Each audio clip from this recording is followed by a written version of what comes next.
একদিন শিল্পী আব্বাসউদ্দিন অনেক খোঁজাখুঁজি করে নজরুলকে না পেয়ে সকালে তার বাসায় গেলেন। বাসায় গিয়ে দেখেন নজরুল গভীর মনোযোগ দিয়ে কি যেন লিখছেন।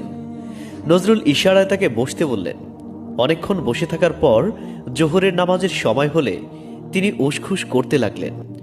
নজরুল বললেন, কি তাড়া আছে, যেতে হবে? আব্বাসউদ্দিন বললেন, ঠিক তাড়া নেই, তবে আমার জোহরের নামাজ পড়তে হবে, আর এসেছি একটা ইসলামী গজল নেবার জন্য। নামাজ পড়ার কথা শুনে নজরুল তাড়াতাড়ি একটি পরিষ্কার চাদর তার ঘরের আলমারি থেকে বের করে বিছিয়ে দিলেন। জোহরের নামাজ শেষ করার সাথে সাথে নজরুল তার হাতে একটি কাগজ দিয়ে বললেন, এই নাও তোমার গজল। নামাজ পড়তে পড়তে যে সময় লেগেছে, ঠিক সেই সময়ের মধ্যে নজরুল একটি নতুন গজল লিখে ফেলেছেন। প্রিয় দর্শক, গজলটি ছিল, হে নামাজি আমার ঘরে নামাজ পড়ো আজ। প্রিয় দর্শক, একবার নজরুল সিরাজগঞ্জে আসাদুদ্দৌলা সিরাজির বাসায় গেলেন। খাওয়া দাওয়ার পর সবাইকে দই দেওয়া হলো। তা খেয়ে নজরুল আসাদুদ্দৌলার দিকে তাকিয়ে চোখে মুখে অদ্ভুত ভঙ্গি করে বললেন, তুমি কি এই দই তেঁতুল গাছ থেকে পেড়ে নিয়ে এলে? আলী আকবর একদিন নজরুল ইসলামকে একটি পাণ্ডুলিপি দেখিয়ে মতামত চাইলেন।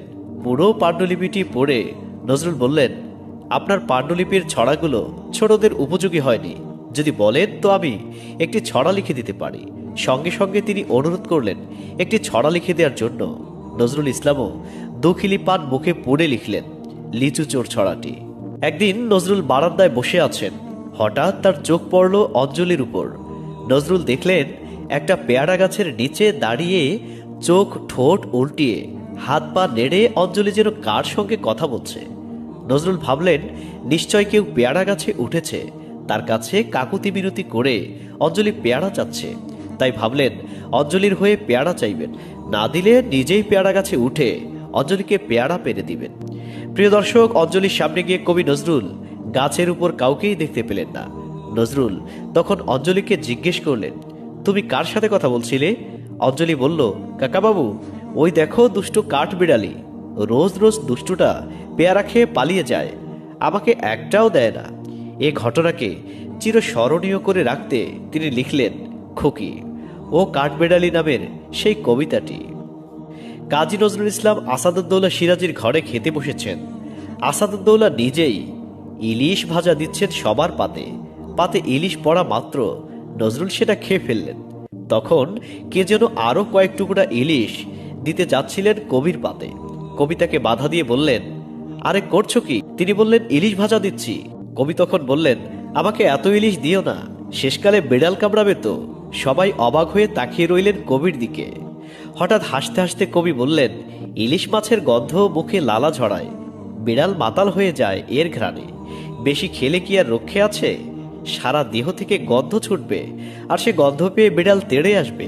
কবি নজরুল আসানসোলের রুটির দোকানে কাজ করতেন।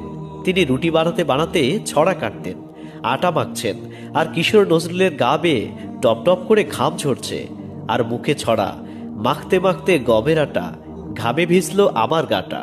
একবার ছোট্ট এক মেয়েকে কবি বলেছিলেন, খুকি, তোমাকে কলকাতার এ মোড় থেকে ও মোড় সব দেখাবো।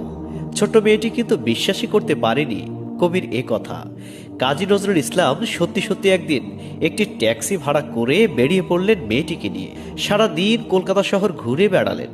বিকেলে ট্যাক্সি ভাড়া দিতে গিয়ে দেখেন পকেটে বেচারার একটা পয়সাও নেই। প্রিয় দর্শক, তখন তিনি সেই ট্যাক্সি নিয়েই ছুটলেন বন্ধুদের বাড়ি বাড়ি। এর কাছ থেকে ধার করে মেটালেন ট্যাক্সি ভাড়া।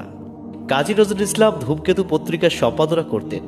ধূমকেতু অফিসে সবসময় চলতো হাসি আনন্দের বন্যা। মাটির ভাড়ে চা চলতো কিছুক্ষণ পর পর। কবি যখন চায়ে চুমুক দিতেন, কিংবা কোনো হাসির কথা মনে পড়ত, কিংবা কোনো রসিক বন্ধু অফিসে ঢুকত, অমনি কবি অট্টহাসি দিতেন, মাটির পেয়ালা ছুঁড়ে মারতেন, আর মুখে বলতেন, দে গরুর গা ধুইয়ে। প্রিয় দর্শক, ভিডিওটি আপনাদের কেমন লেগেছে?